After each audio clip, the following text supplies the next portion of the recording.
Halo bro, masih nongkrong dengan Andri Wisnu. Kali ini aku mau sharing-sharing tentang cara bikin kuesioner di skripsi dengan mudah.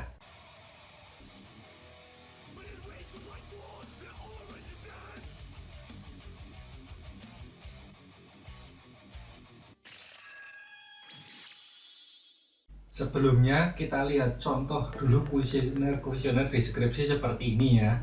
Nah ini contohnya. Nah ini tentang kuesioner kepuasan kerja, loyalitas, kinerja karyawan, motivasi, banyak sekali ya. Maka muncul pertanyaan, kenapa skripsi yang seperti ini harus pakai kuesioner? Nah itu dia.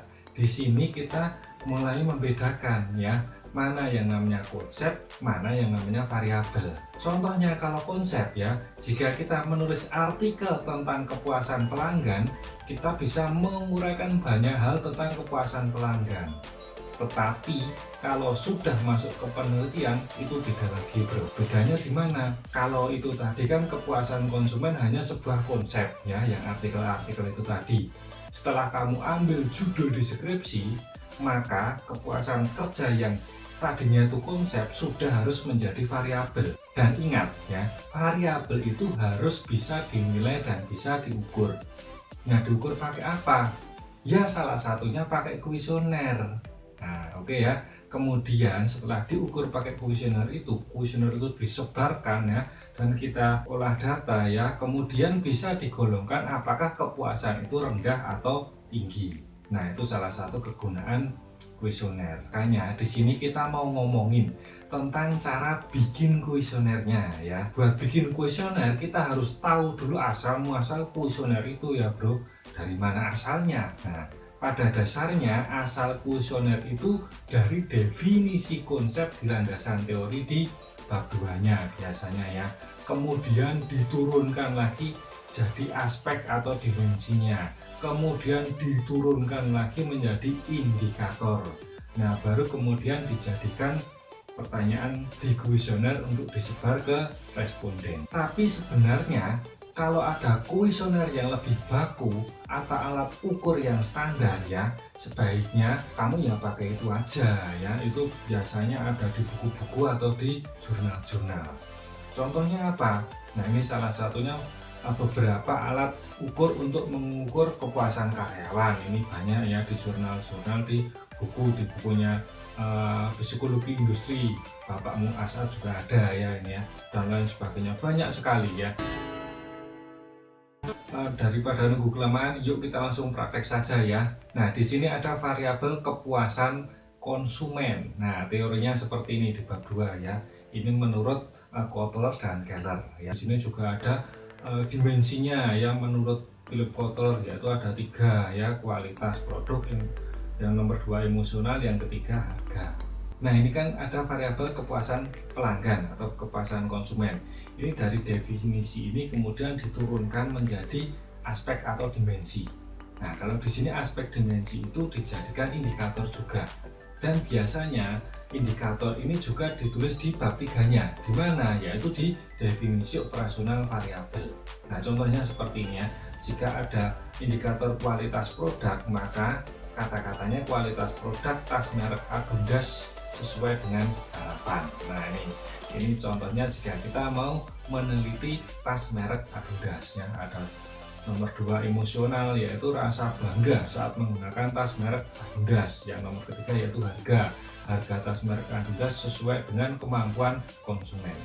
Nah, di langkah ini kita harus menyesuaikan indikator-indikator tadi yang diambil dari teori, kita sesuaikan dengan objek penelitian atau dalam hal ini produknya atau tas merek Agundas. Nah, setelah itu jadi, maka kita baru bikin kuesionernya dengan kata-kata yang mudah dimengerti oleh konsumen atau responden. Contohnya yaitu nomor 1, kualitas produk tas merek Agundas sesuai dengan harapan saya. 2, saya bangga saat menggunakan tas merek Agundas. Yang nomor 3, harga tas merek Agundas sesuai dengan kemampuan saya. Nah, ini baru diberi pilihan, nanti respondennya ngisi. Oke, nah kali ini aku tambah lagi contohnya, yaitu variabel loyalitas pelanggan. Ya, kita lihat dulu bab 2-nya ya, seperti ini ya. Aku ambil dari definisinya dari Pak Wandi Ciptono ya, ada juga dari Kotler ya. Nah, setelah itu apa indikatornya? Ini juga ada 3 ya, repeat purchase ya, retention dan referral ya. Ini ada 3 ini. Ini indikatornya. Setelah itu kita turunkan di definisi operasional variabel. Nah, ini sudah jadi seperti ini ya. Kita mau meneliti sabun merek Gift kalau yang ini ya. Oke, sudah paham ya. 3 itu ada pembelian kembali, yang nomor 2 tidak akan membeli sabun lain, nomor 3 yaitu merekomendasikan atau ngajak teman untuk beli sabun Gift ini ya. Nah, setelah kita sesuaikan yang di teori tadi, kita sesuaikan dengan objek penelitian atau produk yang kita teliti. Nah, setelah itu kita bikin kuesionernya. Nah, kuesionernya seperti ini ya. Nah, saya akan membeli kembali ya. Nomor 2, saya tidak akan membeli sabun lain ya. Nomor 3, saya merekomendasikan sabun merek Gift kepada orang lain. Sekarang contoh yang ketiga ya, ini aku ambil tentang variabel motivasi kerja.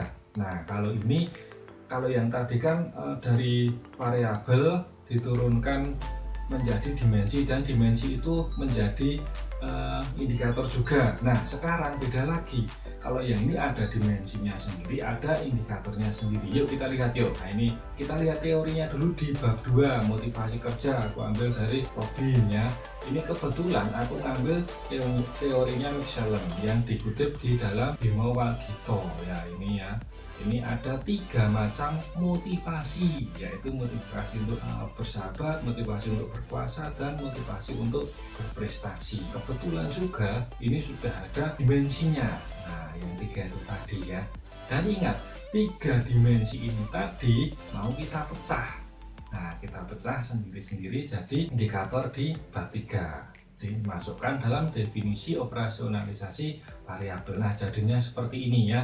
Yang kebetulan ini juga aku pakai kuesioner baku dari mana? Loescher kalau yang ini ya, kuesioner baku dari Loescher. Yang nomor 1 tadi dimensi achievement goal, yaitu ada 4 indikator, yaitu 1 berusaha keras mencapai prestasi, yang kedua menikmati tantangan yang sulit, yang ketiga meningkatkan diri menyelesaikan setiap tugas, yang nomor 4 menyelesaikan tugas-tugas yang sulit. Begitu juga dengan dimensi-dimensi yang lainnya. Yang nomor 2 yaitu power goal, yang ketiga affiliation goal. Nah ya, ini yang dimensi kedua ini ada 4 indikator, dimensi ketiga ini ada 2 indikator.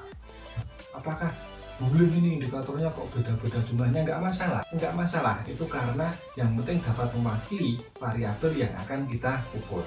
Oke ya, paham ya sampai sini ya. Jadi jumlahnya nggak harus sama. Kalau di kuesioner jadinya seperti ini. Nah, ini 4 yang terakhir berapa?